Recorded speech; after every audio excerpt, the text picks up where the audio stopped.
Inka, we have the Yes, sir. gift that just keeps on giving.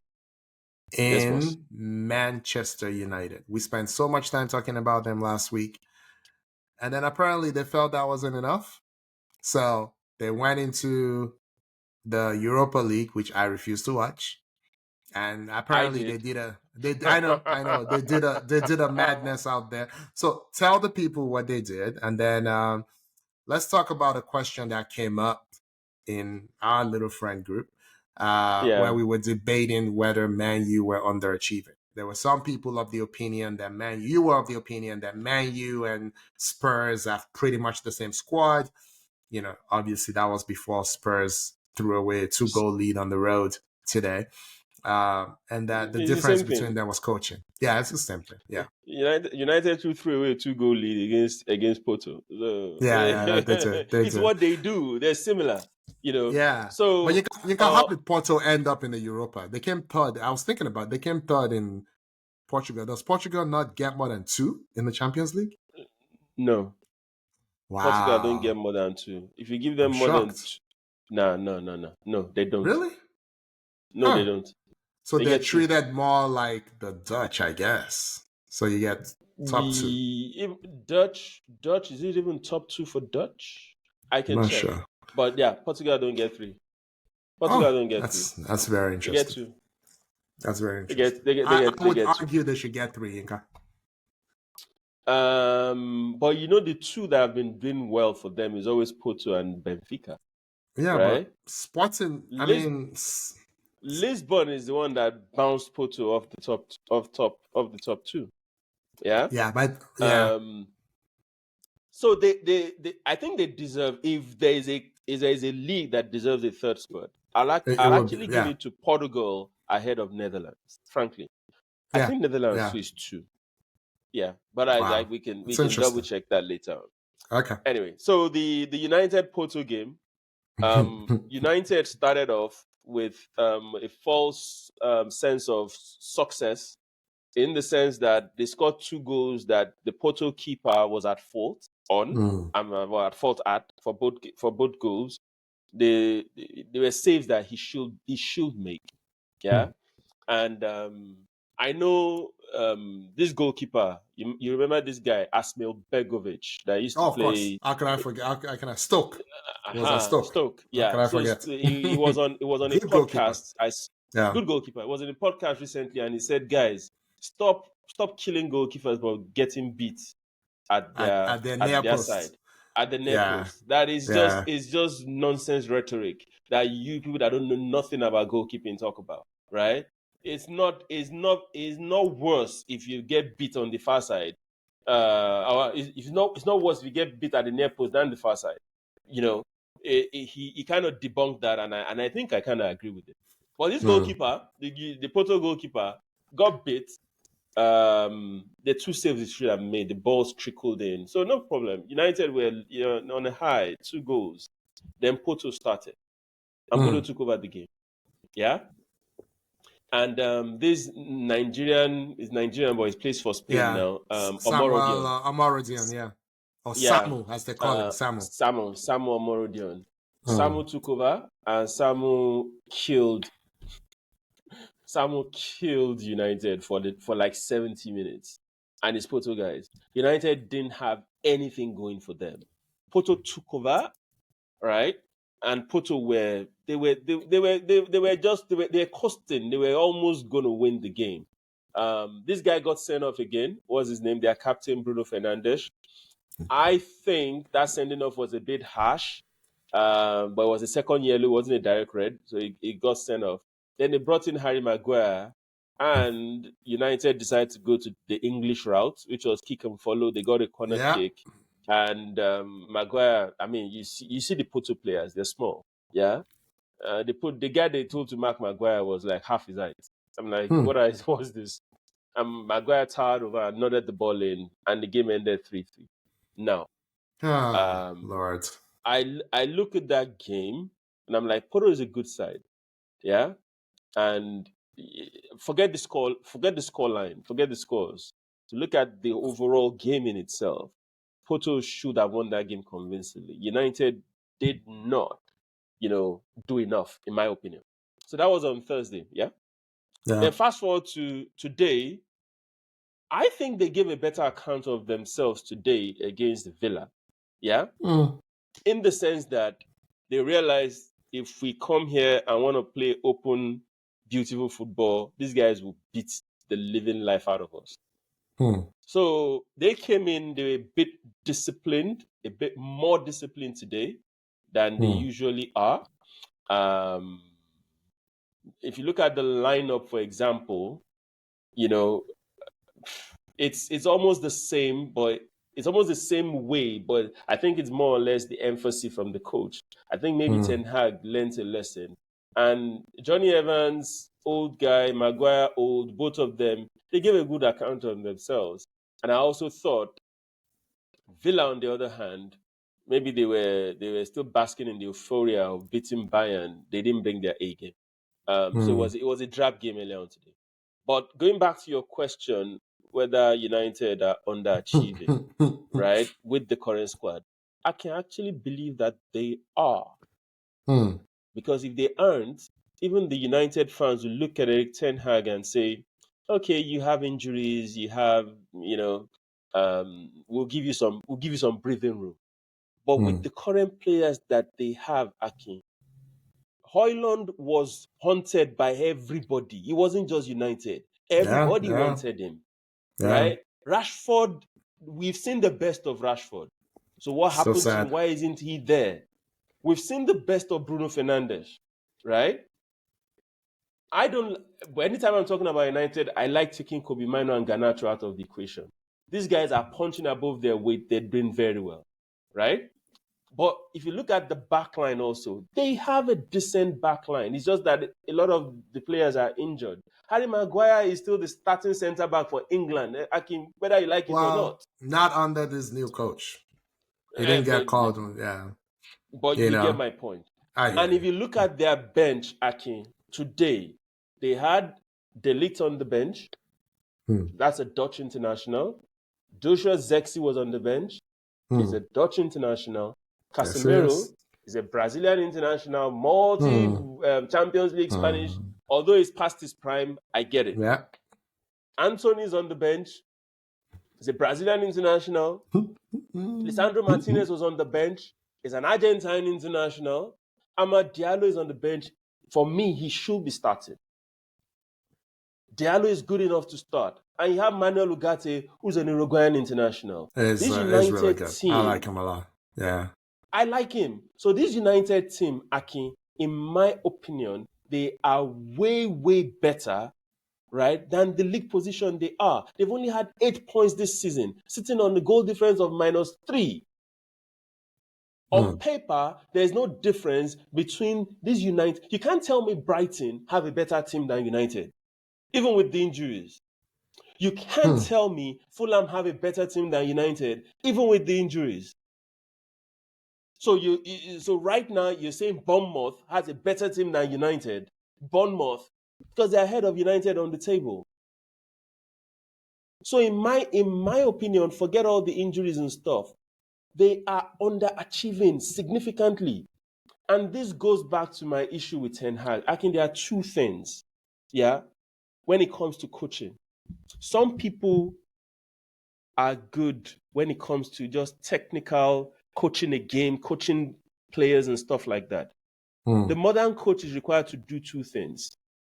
In some other clubs, they give that second responsibility to the technical advisor to the sporting director, or in some cases, it's split between the two of them.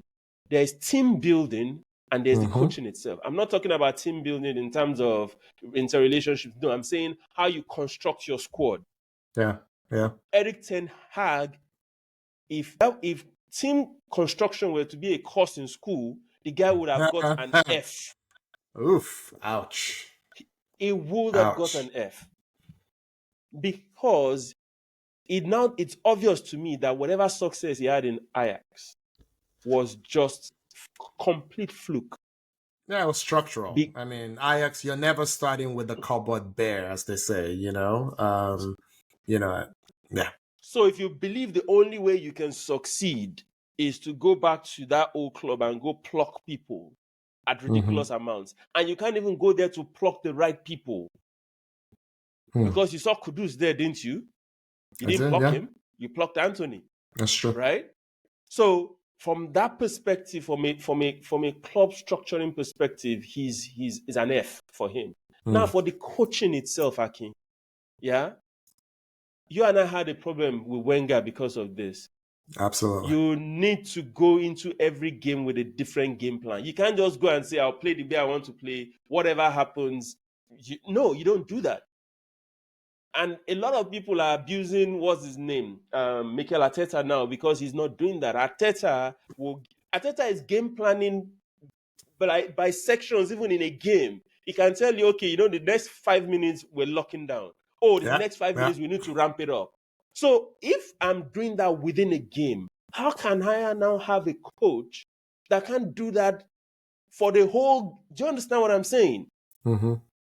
So that means when you're having your training sessions, you should game plan for anything and everything. You should game plan for when we need to lock down defensively. You should game plan for, this is how we offensively play. Before every match, you should say, we're playing Chelsea today, right? Chelsea, their fullbacks their wingers don't come back on defense, right? So when we're on the offense, my left back, you coach, it's called situational coaching. But I don't think Ten Hag does that. And he's so deluded about this whole stuff. So to answer your question in simple terms, Aki, it's simple. Based on the squad that they have, Erik Ten Hag should be doing way better than he is in the league. He should be. I don't see a difference between this squad and Spurs squad. I'm sorry. It's almost the same thing. So I would agree. I think neither squad is particularly good. But that wasn't the question. But that's a different question. Yeah, that's a different question. Yeah, you're right. I think both coaches are suicidal in that Ange will play his high line come rain or high water, right? Doesn't matter. And, Ange can't defend a 4-0 lead, to save his life. See what happened today. I know. He can't defend any lead. So I have no time for Ange Postecoglou. And then with Ten Hag, for me, again, I'm not a United fan, so I don't really care. But you cannot have just recently had a coach that won 13 league titles, and then you say, I'm okay with this. But, I'm like, you gotta have some standards. The best managers in the world should be working at Man United. If I was a United fan, that's what I would expect. And if the best would not come to you, then you have to do some scouting. You have to find them young. I would go back up a Brinks truck to Glasner's house. That's his name, right? The Crystal Palace coach, and say, I'm betting on you. I'm giving you all the money you have. We're rebuilding. Let's start from scratch. Because guess what, Yinka? You can build a team of U23s and get the same results, and it will be positive amongst your fans, and it will be fun football. United are not fun to watch. They might get the occasional result, but they're disgusting to watch. That's the reality of it. So what is the point of United right now, Yinka? What is the point? So you mentioned Glasner. So he's another coach that he's not finding it funny right now. Crystal Palace are lying in relegation battle right now, in relegation zone with 3 points only. So once again, but I'm not worried about that. They've given him resources. No. So what I'm saying is this: once again, have they given him resources? So if they gave you money and you decided to go pay for Nketiah, you had fault though. I'm not. But hold on. Time out. Like no one in their right mind. One, they've chased Nketiah across 4 regimes now, right? So the old man wanted him twice. Vieira wanted him, and the new guy wants him. So I don't think it's the coaches that want him. I think it's the club. You think it's the hierarchy that wants him. Oh, I think it's the club. Which is what I said. What I said. There are some instances where the technical director decides on who they buy. It's just with inputs from the coach. So the coach might just say, I Absolutely. want a striker. The technical director will go worry about who the striker is. Yeah. Yeah, So if that's the but case with Ketia, Glasner, yes. Mateta, Edward, Edward, what's the other guy's name? They're all. No, so they've gotten rid of Eduardo. What's his name? The Edward, the French Yeah, guy, yeah, it's is at gone. Leicester right now. He's Okay. gone to Leicester. So I'm just saying I wasn't too pleased with Glasner's window. That's all I'm saying, right? I agree. And I agree. he's finding it difficult right now, right? To really, really rally the troops and get something out of his current team. I didn't like his window. So, Yeah. but I get your point on United. I'm not belittling the point. But I just don't think Glasner. For me, United. it's like it cannot be Ten Hag. Ten Hag is David Moyes all over again. You know, I'm sorry. It's even worse than Moyes. What are you but saying? it's like, Don't disrespect dude, Moyes. It's worse than Moyes. like if you can't get Zidane, if you can't get someone that excites your fan base, get someone where you can at least point to, oh, we're learning together, or is growing pains. This man is 53 years old, 54. Where is the learning? What is he learning?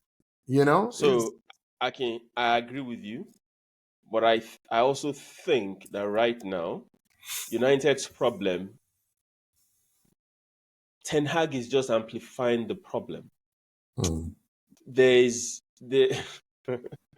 So as it currently stands, right? It's like there's mold on the wall. The pipes have burst. But instead of you breaking up the wall and getting out the pipes and fixing the pipe, you just keep painting over the mold that's showing on the wall. That is what they're doing with Ten Hag.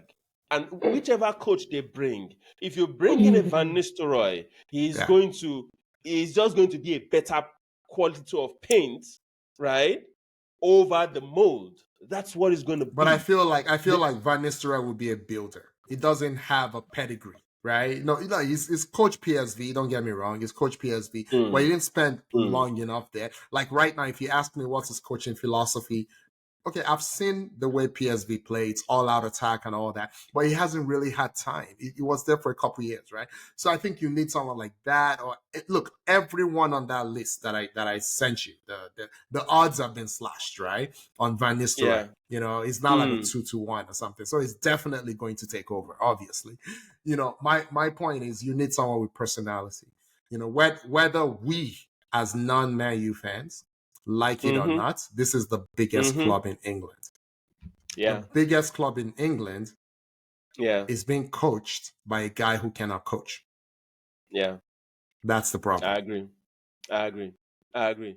But if I were to be Ineos or whatever their name is, what I will do, I will come out and tell the fan base that I'm stripping this whole nonsense down. Right? We have recruited wrongly across board. Our squad is so... See, who on Man United's squad right now will command a heavy fee if you want to sell them? Zero. It's literally zero. It's literally zero. That tells you where the problem is. The young ones are too young. Too young. And the old ones, I don't want to say too old, but you get my point. The old ones are decrepit. So this is not a fix. This is a re-engineering. This is you breaking down and rebuilding. And this might take 5 years, 10 years. It's not a no. It's not. But you people laughed at them when they came up with Project 2030, Yinka. No, I didn't. I didn't laugh at them. It's their fan base that I'm laughing at, not the club itself. Because the fan base themselves are, what do you mean by 2030? We are united. Glory, glory. You can. And I'm like, what are you doing? However, their window, you and I agree, the window they just had is fair enough, right? They bought young players. The price tag might have been a bit, on the steep side. It's always like that with United. It's always like that. But it's always like that. They can't buy cheap. When they show up, the prices go up. You know United what I mean? market is different. Anyway, so I guess that answers your question. They are seriously underachieving.